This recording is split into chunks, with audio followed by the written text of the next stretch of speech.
गिबियावनो बयखौबो बड' निउस इउटुब चेनेलनि गोदान खौराङाव बरायबाय। नोंथांमोननि थाखाय बे समाव माखासे खौरां लाबोदों।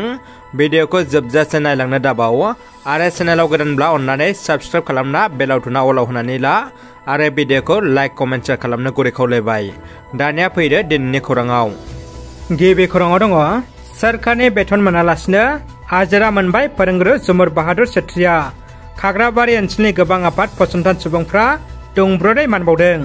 उदालगुरि जिल्लानि सिङाव थानाय खैराबारि खोन्दो सोलोंथाइ बिफाननि सिङाव थानाय आरो फेरगाव डिआइ मावख'नि आवथायाव थानाय खाग्राबारि जनता गोजौ फरायसालिनि गाहाय फोरोंगुरु जुमुर बाहादुर छेत्रीया बेथन गैयाजासे भेन्सार फरायसालियाव गोलाव सम फोरोंथाय होबाय। खाग्राबारि जनता गोजौ फरायसालियाव 1984 मायथाइयाव लोगो फोरोंगिरि महरै खामानि मावजेनना 1989 मायथाइयाव गाहाय फोरोंगिरि महरै बिबान रुजुनना खाग्राबारि जनता गोजौ फरायसालिखौ मोजाङै मोजां सामलायबोयो। नाथाय गोलाव सम गोबां खस्थ' खालामना फोरोंनाय खामानिखौ गोरबोजों अनसायना गोबां बिहोमा होबोबाय। गोबां सुबुं सम्पद सोरजिनायाव बिहोमा होबोबायब्लाबो आसाम सरकारा फरायसालिखौ प्रभिन्सियेलाइज खालामासै। दिनै बे फरायसालिनिफ्रायनो गोबां बिबुंगिरि फोरोंगिरि डिआइ आथिखालनि दावबायसा बर' बायदि राजखान्थिगिरि समाज दैदेनगिरि सोरजिजाबाय। नाथाय सोरखारनि थाइसेबो रांखेन्दा आजावनो मोनालासे बिना बेथनै आजिरा लाबाय। फरायसालियाबो प्रभिन्सियेलाइज जायासै। जोबोद दुखुनांथाव खौरां। असमिया आरो बर' बिजोंनि बे गोजौ फरायसालिया माब्ला प्रभिन्सियेलाइज जागोन बे साननो गोनां बाथ्रा। अब्लाबो फोरोंगुरु बायदि गोथार खामानियाव मुखुब जानानै समाजनि मोजांनि खामानि मावलांनो लोगो फोरोंगुरु आरो इयुन जोलैफोरखौ गोथार गोसोजों खावलायो आजिरा मोनगिरि फोरोंगुरु जुमुर बाहादुर छेत्रीया। साननि समावनो सिखाव मबाइल लाना खारदों। नोंथाङा रेल स्टेशनाव मबाइल चार्जिं होयो नामा? जुदि होयो बे बारनिफ्राय सांग्रां जा। साननि समावनो सासे आर्मि जवाननि मबाइल खावनानै लाना खारदों सिखावा। जनायाव सानजों सान गें सिखावनि अनजिमाया बांनो हमदों। चार्जिं होनाय आर्मि जवाननि मबाइलखौ लाना खारनाय समाव होसो होसो थागिबि सुबुंफ्रा सिखावखौ हमदों। आसामनि गिबि मन्थ्रि डक्टर हिमन्त बिश्व शर्माया रां जाख्ल'नायनि हेंथायै लानाय हाबाफारिखौ बाख्नायदों। गिबि मन्थ्रि हिमन्त बिश्व शर्माया directorate of anti corruption and भिजिलेन्सनि आयेननि बेरेखायै सरकारि मावफारियाफोरनि रां जाख्ल'नाय हेंथायै सिग्रोमनानै जाफुंसारनो हानायखौ बाख्नायदों। गिबि मन्थ्रिनि फोरमायथिना होनाय बायदिब्ला 2021 मायथाइनि मेनिफ्राय 2023 मायथाइनि 22 जुलाइसिम गासै 117 सरकारि मावफारियाफोरखौ आयेननि बेरेखायै रां जाख्ल'नायनि दायाव DBSCआ नायबिजिरनानै हमनायाव जाफुंसारदों। अरुणाचल प्रदेशनि टावांआव 3.3 मेगनेट्युड गोख्रैथियाव बांग्रि मावदों। दिनै 22 जुलाइनि फुंनि 6.56 रिंगा समाव अरुणाचल प्रदेशनि टावांआव 3.3 मेगनेट्युड गोख्रैथियाव बांग्रि मावदों होननानै नेशनेल सेन्टार फर सेस्मोलजिया फोरमायथिना होदों।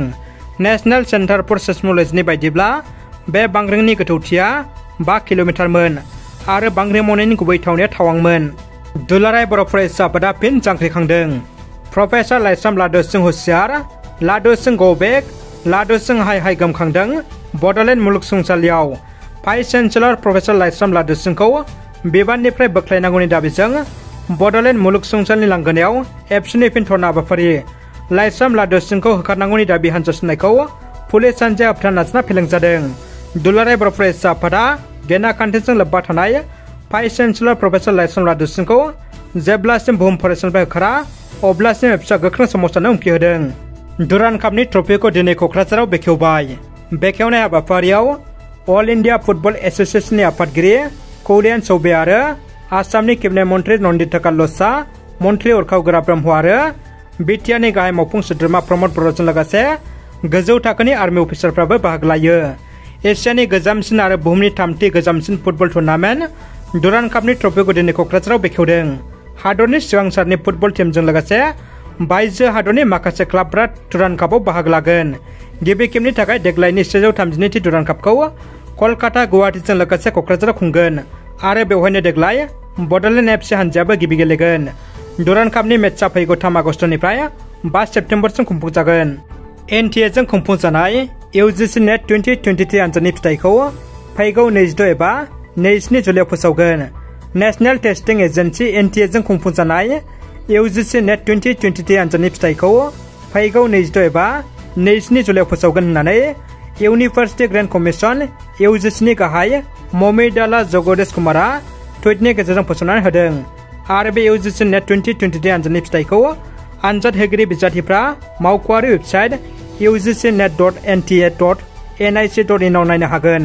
मख'नो गोनांदि एनटिएजों खुंफुंजानाय बे UGC नेट 2023 आनजादनि गिबि खोलोबखौ थांनाय 13 जुननिफ्राय 17 जुनसिम खुंफुंदोंमोन आरो नैथि खोलोबखौ 19 जुननिफ्राय 22 जुनसिम खुंफुंनाय जादोंमोन आरो बे आनजादाव गासै 6,39,069 बिजाथिफोरा आनजादखौ होदोंमोन। जोबोद दुखुनि खौरां, क'क्राझार बाटारमारि गामिनि बयजोंबो मानिजाग्रा समाज सिबियारि आरो गागि नोगोरारि जयदेव ब्रह्म बिथाङा रुंसारि जाबाय।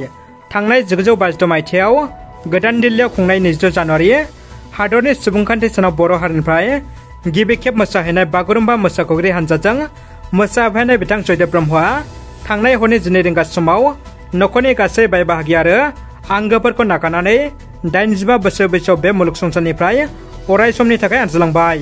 दिनै बिथांनि जिउ गैयै गोथै देहाखौ धोरोमनि नेमखान्थि बायदि गोबां दुखुनि गेजेरजों बिदाय होनाय जायो। मख'नाय जायोदि रुंसारि जयदेव ब्रह्मआ 30 नं सानजा बिधानसभा बियाबनि MLA लरेन्स सिस्लारनि आंगो बिमायमोन। MLA लरेन्स सिस्लारि बिथाङा दुखुथिया न'खराव नुजाथिहैनानै बिमाय जयदेव ब्रह्मनो जोबथा मान बावफैनानै गोथौ दुखु मोननाय फोरमायो। मख'बावनो गोनांदि रुंसारि जयदेव ब्रह्म बिथाङा थांना थानाय समाव गुबुन गुबुन आफादफोरजों लोगोसे लोगो नांनानै समाजनि आरो हारिनि खामानि मावबोदोंमोन। बड'लेण्ड सोमावसारनायाव बिथाङा गोबां बिहोमा होबोदों। दानिया फैदो जोबथा खौराङाव। असमिया उग्रपन्थी आफाद आलफाइनि सानै केडारफ्रा गावसोरखौ गथायदों।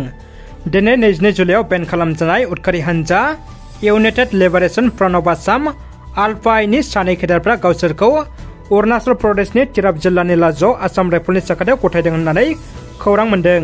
गावसोरखौ गथायनाय केडारफोरखौ ऋतुराज कहाय एबा मयना असम आरो माथा नेवं होननानै सिनायथिनो हादों। सुलुंनिफ्राय मिथिनो मोननाय बायदिब्ला बे केडारफ्रा आसाम राइफलनि जिम्मायाव दङ।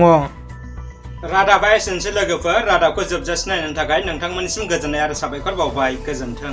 बे बड'लेण्ड इउनिभारसिटियाव दा जि भाइस चेन्सेलर दङ, जाय सासे प्रफेसार लाइस्राम लादुसिं, बिथांनि हेंथायै बिथांनि एगेन्स्टै दुलाय बर' फरायसा आफादखौ जों 10 तारिखआव खालामखांबाय। मानोना बिथाङा सासे कारापसन केसाव केसाव दिनै आसामनि directorate of vigilance CM भिजिलेन्सनि investigation बेवहाय दायनिगिरि जानानै दिनै बिथांनि एगेन्स्टै चार्जेस लानाय जाबाय आरो बे चार्जेसनि एगेन्स्टैनो बिथांखौ एरेस्ट खालामनो थाखाय मिटिं जानाय बिथाङा बिनि सिगांनो मोनसे बेल बा बेल लानानै बिथाङा स्रोदै अफिस खालामखोमादों। दा बेनिखायनो दिनै जों मिथिनो मोन्दों आरो बेखायनो जों आसाम सरकार लोगोसे आसामनि मानगोनां गभर्नर बिथांखौ जों खावलायो आरो दिनै जों क'क्राझार डिस्ट्रिक्ट जों मेम'रेन्डाम गथायगोन, जायखौ दिनै बिथांखौ थाबैनो बे भाइस चेन्सेलर बर्डनिफ्राय सासपेन्ड खालामनांगौ आरो बड'लेण्ड इउनिभारसिटिखौ मोनसे कारापसन आरो बेबायदि कनस्पिरेसि एडमिनिस्ट्रेसन खालामनांगौ। मानोना जोंनो बेबायदि सासे काराप्टेड आरो जाख्ल'ग्रा जोंनो भाइस चेन्सेलर नाङा। बिथाङा बे जायगानिफ्राय गोख्रैनो ओंखारजानांगौ आरो बड'लेण्ड इउनिभारसिटियाव गोदानै सासे इनचार्ज भाइस चेन्सेलर होननानै जोङो दाबि दैखांदों आरो बे जोंनि दाबिया गोख्रोङै जोङो दिनै बिथांनि जिफोर चार्जेस दङ आरो जिखिनि बिथाङा क्रिमिनेल कनस्पिरेसि खालामबाय, जिखिनि मावबाय, बे क्रिमिनेल सासे मानसिया बेबायदि गोथार इउनिभारसिटियाव बेबायदि मोनसे गोजौ थाखोनि सोलोंथाइ फसंथान जायगा लाना थानो थाखाय समाया